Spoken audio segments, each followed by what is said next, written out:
औसा नगर परिषद सार्वत्रिक निवडणूक 2025 राष्ट्रवादी काँग्रेस पार्टीचे नगराध्यक्ष पदाचे अधिकृत पॅनल या प्रचार सभेला उपस्थित असलेले कर्तव्यदक्ष राज्याचे उपमुख्यमंत्री आदरणीय दादा, कार्यक्रमाला उपस्थित असलेले आता ज्यांनी मनोगत व्यक्त केलं माजी मंत्री संजयजी बनसोडे साहेब, शिक्षकाचे आमदार काळे साहेब, या जिल्ह्याचे अध्यक्ष अफसर बाबा शेख,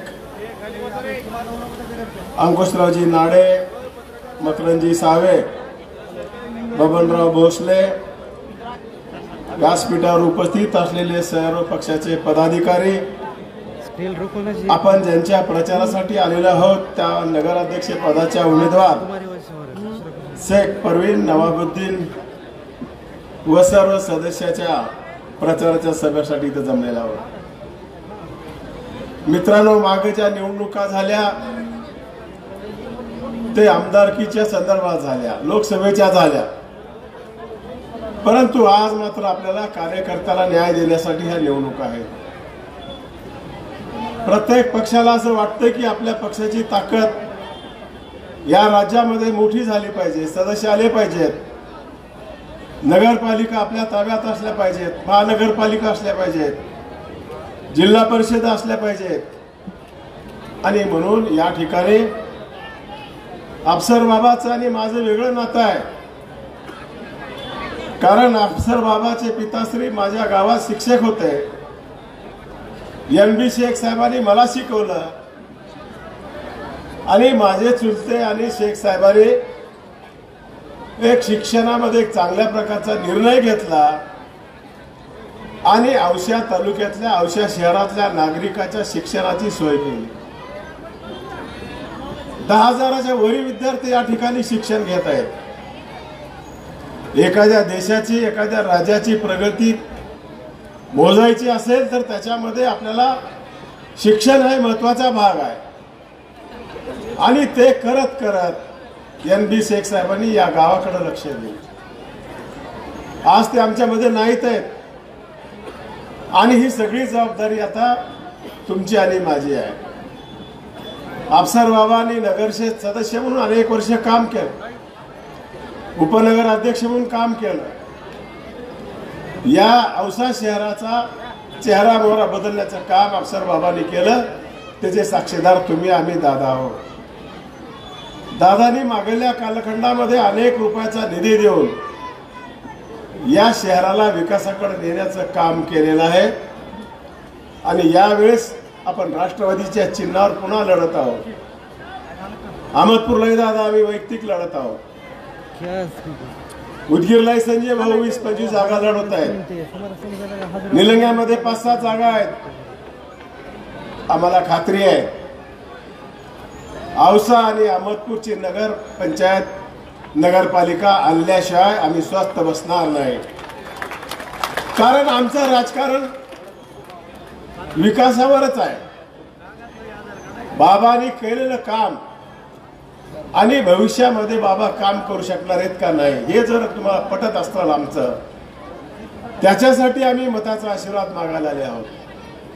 आज शहरामधले रस्ते, अंडरग्राऊंड नाल्या करायच्या आहेत, आपल्याला फिल्टरचं पाणी प्रत्येक वार्डामध्ये आपल्याला ATMच्या माध्यमातून देण्याची व्यवस्था करायची आहे।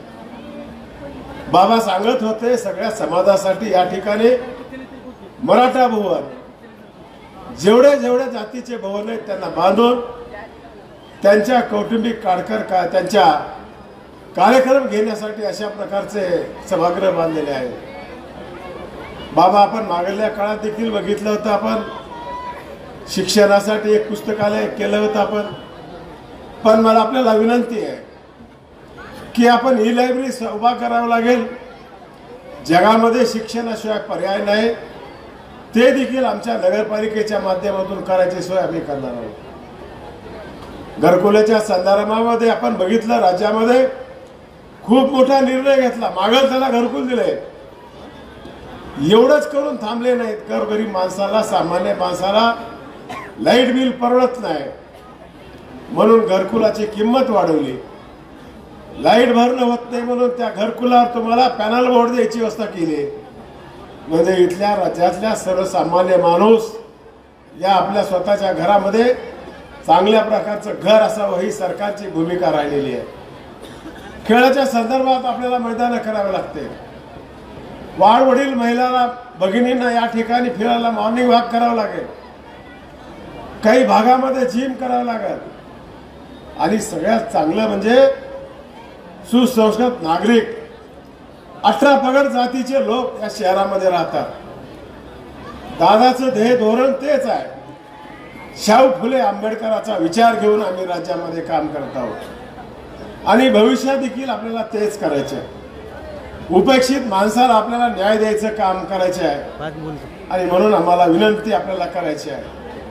दादाने माझ्यावर जबाबदारी दिली, माझ्या अगोदर संजय भाऊ बनसोडेला दिली. संजय भाऊने देखील त्या काळामध्ये त्यांच्या खात्याला न्याय द्यायचा प्रामाणिकपणे प्रयत्न केला.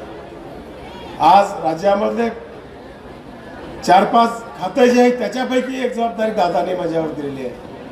कारण दादाची अपेक्षा आहे की हे सगळं पश्चिम महाराष्ट्रामध्ये सहकार चळवळ झाली, मोठी झाली, पण बाबासाहेब आपल्याला मराठवाडा, विदर्भ आणि खानदेशामध्ये या सहकारी चळवळीच्या माध्यमातून संस्था मोठ्या करायच्या, तरुणाच्या हाताला काम लावायचे आहे, पॅक्सच्या माध्यमातून सोसायटीला मदत करायची आहे, गृहनिर्माण संस्था करायच्या, मच्छीमार संस्था करायच्या, लाडक्या बहिणीची सोसायटी करायची परवानगी आपल्या खात्याने दिलेली आहे आणि लाडक्या बहिणीला देखील हाऊसिंगच्या माध्यमातून घरं देण्याचं काम या सरकारच्या माध्यमातून झालेलं आहे. म्हणजे सरकार आपला शेवटचा सामान्य माणूस तो कसा भला होईल, त्याच्या जीवनामध्ये क्रांती कसे घडेल हे बघायचं काम माझं सरकार करत आहे. आणि दादा सांगायला आनंद वाटतंय, लातूरमध्ये देखील आपल्या डालडा फॅक्टरीची जागा मोठी होती आणि म्हणून आम्ही लातूरमध्ये देखील सहकार भवनाची मान्यता घेतलेली आहे आपल्या परवानगीनं आणि 1 वर्षाच्या आत हे सहकार भवन उभा करून जसं पश्चिम महाराष्ट्रामध्ये या सहकारी संस्था चांगल्या चालतात त्याच पद्धतीने मराठवाडा आणि विदर्भामध्ये आपल्याला चालून या राज्यातल्या सर्वसामान्य तरुणाला भविष्याच्या काळामध्ये हाताला काम लावायचे, महिलेच्या हाताला काम लावायचे आहे आणि ते आम्ही दादाच्या नेतृत्वाने करणार आहोत. आणि त्याचाही भाग अफसर बाबाला अवशेष करायला, निलंग्याला, लातूर जिल्ह्यातले जेवढे काही मतदारसंघ आहेत तसं तर सगळी जबाबदारी महाराष्ट्राची आहे, पण जिल्ह्यामध्ये देखील या सहकारी चळवळीमध्ये जे जे काही आम्हाला चांगलं करायचं आहे ते करण्यासाठी सहकार मंत्री म्हणून तुमच्या पाठीशी आहे अशा प्रकारचे या ठिकाणी व्यक्त करतो. लातूर जिल्ह्यामध्ये आल्यामुळं दादा तुमचेही या ठिकाणी स्वागत करतो आणि आमच्या नगरपालिकेचे उमेदवार सदस्यपदाचे आणि अध्यक्षपदाचे घड्याळाच्या समोरचं बटन दाबून सगळ्याच्या सगळ्या लोकांना विजयी करावं अशा प्रकारची विनंती करून माझे 2 शब्द संपवतो. जय हिंद, जय महाराष्ट्र.